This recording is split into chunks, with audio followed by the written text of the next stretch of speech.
नमस्कार मित्रांनो, आपल्या चॅनलवर तुमचं मनपूर्वक स्वागत आहे. आज आपण सामान्य ज्ञानाचे म्हणजे जनरल नॉलेजचे 25 अतिशय महत्त्वाचे प्रश्न पाहणार आहोत. हे प्रश्न पोलीस भरती, तलाठी भरती, एमपीएससी, सरळ सेवा, ग्रामसेवक आणि इतर सर्व स्पर्धा परीक्षांसाठी अत्यंत उपयुक्त आहेत. व्हिडिओ शेवटपर्यंत नक्की पहा आणि तुमचा स्कोअर कमेंटमध्ये लिहायला विसरू नका. प्रश्न क्रमांक पहिला, खालीलपैकी कोणती व्यक्ती ही ऊर्जा कार्यक्षमता सुधारून उत्सर्जन कमी करण्यासाठी इलेक्ट्रिक वाहनांची संकल्पना निर्मिती आणि बांधणी यासाठी ऊर्जा क्षेत्रातील जागतिक ऊर्जा पुरस्कार या सर्वोच्च पुरस्काराची मानकरी ठरलेली आहे? तर कुठली व्यक्ती आहे ती आपल्याला ह्या ऑप्शनमधून शोधायची आहे. तर ऑप्शन बा कुठले कुठले? कौशिक राजशेखर, सुब्रमण्यम चंद्रशेखर, कैलास वादिव सिवन आणि थॉमस अंतराम. तर याचं योग्य उत्तर आहे पर्याय क्रमांक 1, कौशिक राजशेखर. तर यांनी काय केलेलं आहे? ऊर्जा कार्यक्षमता वाढवणे आणि इलेक्ट्रिक वाहनांच्या क्षेत्रात महत्त्वपूर्ण योगदान दिले आहे. कुणी? कौशिक राजशेखर यांनी. त्यांना ऊर्जा क्षेत्रातील सर्वोच्च जागतिक पुरस्काराने गौरवण्यात आले आहे. आजच्या काळात इलेक्ट्रिक वाहने ही पर्यावरणपूरक वाहतूक व्यवस्था मानली जाते आणि कार्बन उत्सर्जन कमी करण्यासाठी त्या इलेक्ट्रिक वाहनांचे महत्त्व खूप वाढले आहे. प्रश्न क्रमांक 2 बघू आपण. प्रश्न क्रमांक 2 मध्ये काय आहे? तर भारतीय राज्यघटना ही बार्गेनिंग फेडरलिझम म्हणजेच काय संघ राज्यवादाचा सौदा आहे असे खालीलपैकी कोणी म्हटले आहे? तर कोणी म्हटले आहे भारतीय राज्यघटनेसंबंधी हे वाक्य? तर ऑप्शन कुठले कुठले आहेत? Ivor Jennings, Granville Austin, Morris Jones, Philip Maud. तर याचं योग्य उत्तर आहे ग्रेनविल ऑस्टिन. पर्याय क्रमांक 2 हे त्याचे योग्य उत्तर आहे. ग्रेनविल ऑस्टिन हे भारतीय राज्यघटनेचे प्रसिद्ध काय होते? अभ्यासक होते. त्यांनी भारतीय संघराज्य व्यवस्थेला बार्गेनिंग फेडरलिझम असे संबोधले आहे आणि याचा अर्थ केंद्र आणि राज्ये परस्पर सहकार्य आणि चर्चेच्या माध्यमातून काय करतात? प्रशासन चालवतात. म्हणून पर्याय क्रमांक 2 हे त्याचे बरोबर उत्तर आहे. प्रश्न क्रमांक 3 बघू आपण. प्रश्न क्रमांक 3, भारतात नागरिकत्व अधिनियम कधी मंजूर झाला होता? तर पर्याय काय काय आहेत बघा? 1955, 1958, 1960 आणि 1956. तर पर्याय क्रमांक 1 हे त्याचे बरोबर उत्तर आहे 1955. तर भारतीय नागरिकत्व अधिनियम 1955 मध्ये मंजूर करण्यात आला. या कायद्यानुसार जन्म, वंश, नोंदणी, नैसर्गीकरण आणि प्रदेशाच्या समावेशाद्वारे भारतीय नागरिकत्व मिळवण्याची तरतूद करण्यात आली आहे. स्पर्धा परीक्षामध्ये हा प्रश्न वारंवार विचारला जातो, त्यामुळे हा प्रश्न तुम्ही लक्षात ठेवा. प्रश्न क्रमांक 4 बघू आपण. मार्च 2023 मध्ये सविता पुनिया, काय नाव आहे या व्यक्तीचं? सविता पुनिया हिला 2022 वर्षातील सर्वोत्तम खेळाडूसाठी बलवीर सिंग सिनियर या पुरस्काराने सन्मानित करण्यात आले होते. ती खालीपैकी कोणत्या खेळाशी संबंधित आहे? कोण? सविता पुनिया हे कुठल्या खेळाशी संबंधित आहे आपल्याला विचारलं आहे. ऑप्शन काय आहेत बघा? क्रिकेट, हॉकी, बॅडमिंटन, कुस्ती. तर याचं योग्य पर्याय कुठला आहे? पर्याय क्रमांक 2, हॉकी. तर सविता पुनिया या भारतीय महिला हॉकी संघाच्या अनुभवी गोलकीपर आहेत. त्यांच्या उत्कृष्ट कामगिरीमुळे त्यांना बलबीर सिंग सिनियर या पुरस्काराने सन्मानित करण्यात आले. भारतीय महिला हॉकीमध्ये त्यांचे योगदान अतिशय महत्त्वाचे ठरले आहे. प्रश्न क्रमांक 5 बघू आपण. भारताच्या 2011च्या जनगणनेनुसार भारतातील कोणत्या राज्यात ख्रिश्चन धर्माच्या अनुयायांची संख्या सर्वाधिक आहे? कुठले विचारले आपल्याला? ख्रिश्चन धर्माचे. तर ऑप्शन काय आहेत बघा? पर्याय मिझोराम, केरळ, अरुणाचल प्रदेश, मेघालय. तर पर्याय क्रमांक 2 हे त्याचे योग्य उत्तर आहे. तर 2011च्या जनगणनेनुसार संख्येच्या दृष्टीने भारतात सर्वाधिक ख्रिश्चन लोकसंख्या कुठल्या राज्यात आढळते? केरळ या राज्यात आढळते आहे. प्रश्न क्रमांक 6, ऑक्टोबर 2022 मध्ये स्टॅच्यू ऑफ युनिटी गुजरात येथे हवामान बदलाचा प्रभाव कमी करण्यासाठी मिटिगेट क्लायमेट चेंज पंतप्रधान आणि संयुक्त राष्ट्र महासचिव अँटोनियो गुटेरेस यांनी खालीपैकी कोणते मिशन सुरू केले आहे? तर mission life, mission climate, mission leap आणि मिशन पर्यावरण. तर ह्याचं योग्य उत्तर आहे पर्याय क्रमांक 1, मिशन लाईफ. तर मिशन लाईफ म्हणजे काय? Lifestyle of environment. तर पर्यावरणपूरक जीवनशैली स्वीकारून हवामान बदलावर नियंत्रण मिळवणे हा या मोहिमेचा मुख्य उद्देश आहे. प्रश्न क्रमांक 7 बघू आपण. प्रश्न क्रमांक 7 काय? खालीलपैकी कोणत्या ठिकाणी 1 ते 3 मार्च 2023 दरम्यान G20 भ्रष्टाचार विरोधी कार्यगटाची पहिली बैठक पार पडली? तर याचे पर्याय काय काय? बेंगळूर, कर्नाटक. पर्याय 2 गुरुग्राम, हरियाणा. पर्याय 3 उदयपूर, राजस्थान आणि पर्याय 4 शिमला, हिमाचल प्रदेश. तर पर्याय 2 हे त्याचे बरोबर उत्तर आहे गुरुग्राम, हरियाणा. तर G20 म्हणजे अँटी करप्शन वर्किंग ग्रुप ह्यांनी काय केलेलं आहे? बैठक घेतली होती मार्च 2023 मध्ये गुरुग्राम येथे घेतली होती आणि या बैठकीत भ्रष्टाचार रोखण्यासाठी जागतिक सहकार्यावर काय भर देण्यात आला होता. प्रश्न क्रमांक 8 बघू आपण. प्रश्न क्रमांक 8, उपेक्षित व्यक्तीच्या उपजीविका आणि निर्वाहासाठीच्या सहाय्य अंतर्गत किती महानगरपालिका भीक मागणाऱ्या लोकांसाठी पुष्कळ सर्वसमावेशक कल्याणकारी उपायांचा अंतर्भाव करतील? तर किती पर्याय आहेत त्याचे? पर्याय क्रमांक 1 76, पर्याय क्रमांक 2 74, पर्याय क्रमांक 3 75 आणि पर्याय क्रमांक 4 73. तर पर्याय क्रमांक 3 हे त्याचे बरोबर उत्तर आहे 75.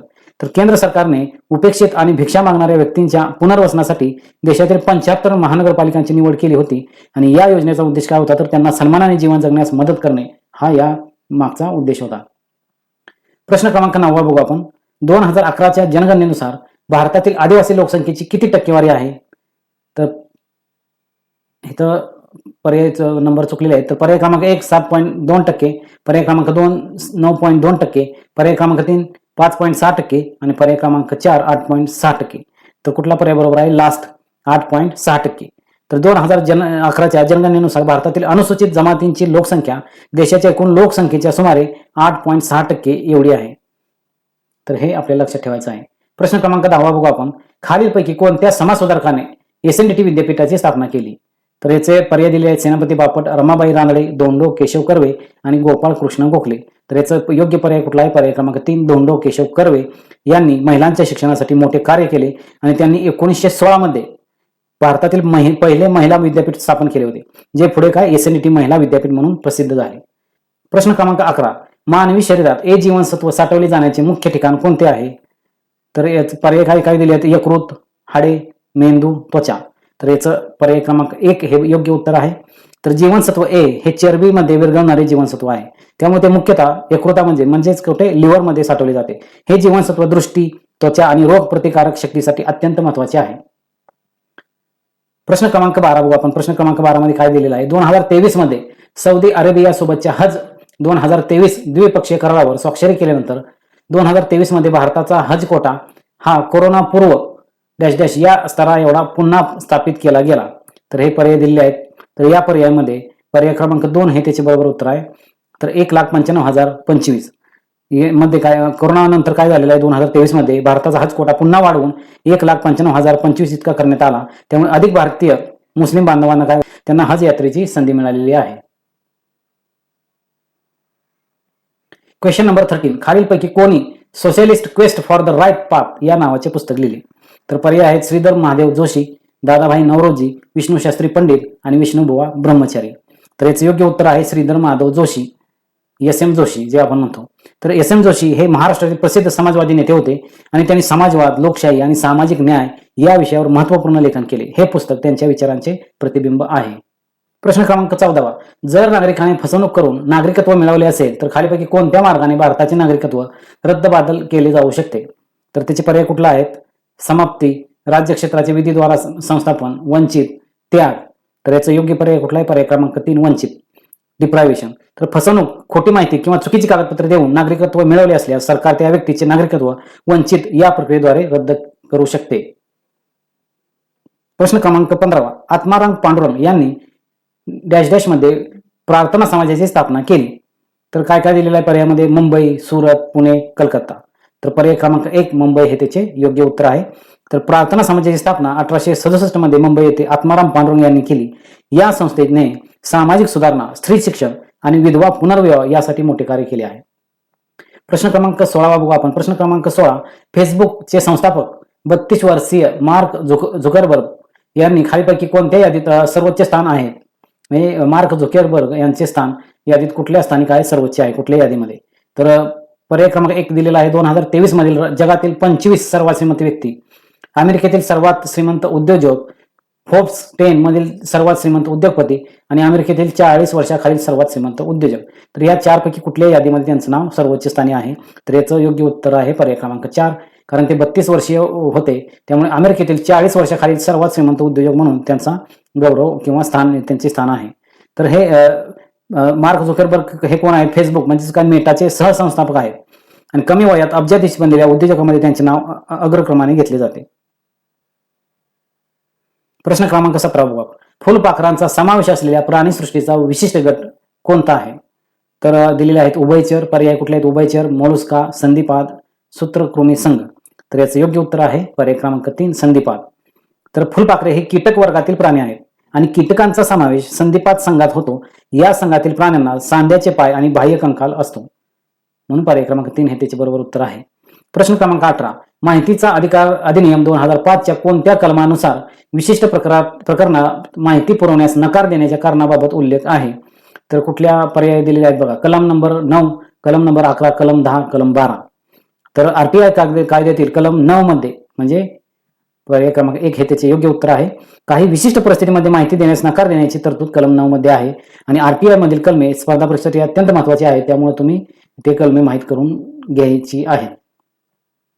आता प्रश्न क्रमांक 19 बघू आपण. राज्याचे मुख्य माहिती आयुक्त डॅश डॅश यांना संबोधित करून आपला राजीनामा देऊ शकतात. तर पर्याय काय? संबंधित राज्याचे मुख्यमंत्री, भारताचे पंतप्रधान, संबंधित राज्याचे राज्यपाल आणि भारताचे राष्ट्रपती. तर यापैकी कोणाला ते देतात? पर्याय क्रमांक 3 संबंधित राज्याचे राज्यपाल. हे काय राज्याचे मुख्य माहिती आयुक्त काय करतात? आपला राजीनामा संबंधित राज्याच्या राज्यपालांकडे सादर करतात. प्रश्न क्रमांक 20 सत्यार्थ प्रकाश हे पुस्तक म्हणजे कुठलं? द लाईट ऑफ ट्रूथ कोणी लिहिले आहे? तर पर्याय दिलेले आहेत गोपाळ गणेश आगरकर, गोपाळ कृष्ण गोखले, पर्याय क्रमांक 3 स्वामी विवेकानंद आणि पर्याय क्रमांक 4 स्वामी दयानंद सरस्वती. तर याचं योग्य उत्तर आहे पर्याय क्रमांक 4 स्वामी दयानंद सरस्वती. तर सत्यार्थ प्रकाश हा आर्य समाजाचे संस्थापक स्वामी दयानंद सरस्वती यांनी लिहिलेला प्रसिद्ध ग्रंथ आहे आणि या ग्रंथात वैदिक विचारांचा प्रचार करण्यात आला आहे. प्रश्न क्रमांक 21 बघू आपण. खालीपैकी कोणते किंवा कोणती विधान किंवा विधाने योग्य आहे किंवा आहे? तर 2 विधान दिलेली आहेत, तर कुठली योग्य आहे ते आपल्याला सांगायचं आहे. तर विधान ए मध्ये काय दिलेलं आहे? 1820 ते 1830 च्या दशकाच्या उत्तरार्धात बंगाली विचारवंतांमध्ये यंग बंगाल म्हणून ओळखली जाणारी मूळगामी विचारसरणी लोकप्रिय होती. आणि वाक्य बी मध्ये काय दिलेलं आहे? यंग बंगाल चळवळीचे नेता तरुण Anglo Indian Henry Louis Vivian Derozio हा होता. तर ह्याचं योग्य उत्तर काय आपल्याला विचारलंय? ए बरोबर आहे का बी बरोबर आहे? तर पर्याय क्रमांक 1 ए आणि 2 काय आहेत? बरोबर आहेत. तर यंग बंगाल चळवळ 1820 ते 1830 च्या दशकात बंगालमध्ये उदयास आली आणि हेन्री लुई व्हिवियन डेरोजिओ हे या चळवळीचे काय होते? प्रमुख होते. प्रश्न क्रमांक 22 बघू आपण. भारताकडून डिसेंबर 2023 पर्यंत वारसा स्थळांच्या मार्गावर पहिली हायड्रोजन चलित रेल्वेगाडी सुरू करण्याचे नियोजन केले जात आहे. त्यासाठीची चाचणी धाव त्यासाठी जी लागणारी चाचणी धाव आहे खालीपैकी कोणत्या मार्गिकेवर घेण्यात जाईल?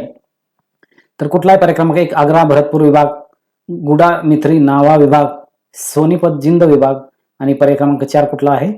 वेलिंग विभाग. तर याचा पर्याय कुठला योग्य पर्याय? पर्याय क्रमांक 2 हे त्याचे योग्य उत्तर आहे गुडा मिथरी नावा विभाग.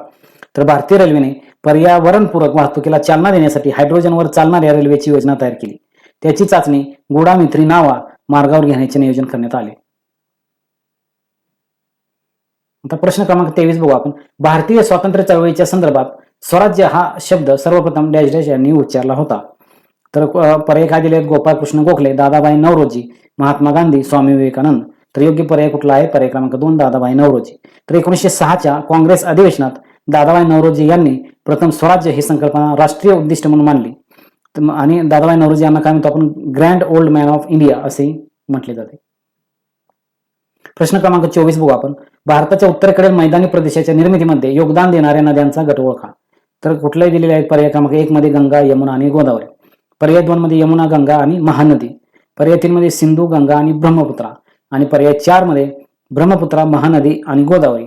तर यातील पर्याय क्रमांक 3 हे त्याचे योग्य उत्तर आहे. सिंधू, गंगा आणि ब्रह्मपुत्रा या नद्यांनी म्हणजे उत्तर भारतातील सुपीक मैदाने या नद्यांनी आणलेल्या गाळामुळे तयार झाले आहेत. त्यामुळे हा प्रदेश भारतातील सर्वाधिक सुपीक प्रदेश मानला जातो. प्रश्न क्रमांक 25 शेवटचा प्रश्न आपण बघतोय. झाडांच्या संरचनेचा कोणता भाग परागांचा प्राकृतिक वास म्हणून भूमिका बजावतो? कुठला आहे पर्याय? पाने, फुले, खोड, मुळे. तर याचं योग्य उत्तर आहे फुले. पर्याय क्रमांक 2. तर परागकणांची निर्मिती फुलातील फुंकेसराच्या म्हणजे अँथरच्या भागात होते. परागकणामुळे परागीभवन होते आणि त्यानंतर बीज व फळांची निर्मिती होते. मित्रांनो, आजच्या व्हिडिओमध्ये आपण 25 अतिशय महत्त्वाचे जनरल नॉलेजचे प्रश्न आणि त्यांची सविस्तर माहिती पाहिली. तुमचे 25 पैकी किती प्रश्न बरोबर आले हे कमेंटमध्ये नक्की लिहा. तसेच कोणत्या विषयावर पुढचा व्हिडिओ हवा आहे हेही कमेंटमध्ये कमेंट करून सांगा. आणि जर हा व्हिडिओ तुम्हाला उपयुक्त वाटला असेल तर व्हिडिओला लाईक करा, आपल्या मित्रांबरोबर शेअर करा आणि अशाच स्पर्धा परीक्षासाठी उपयुक्त व्हिडिओ पाहण्यासाठी आपल्या चॅनलला सबस्क्राईब करून शेजारील बेल आयकॉन नक्की दाबा, म्हणजे नवीन व्हिडिओची सूचना तुम्हाला सर्वात आधी मिळेल. पुढील व्हिडिओमध्ये पुन्हा भेटूया आणखी अशाच महत्त्वाच्या प्रश्नासह. तोपर्यंत अभ्यास करत राहा. यश तुमचंच आहे.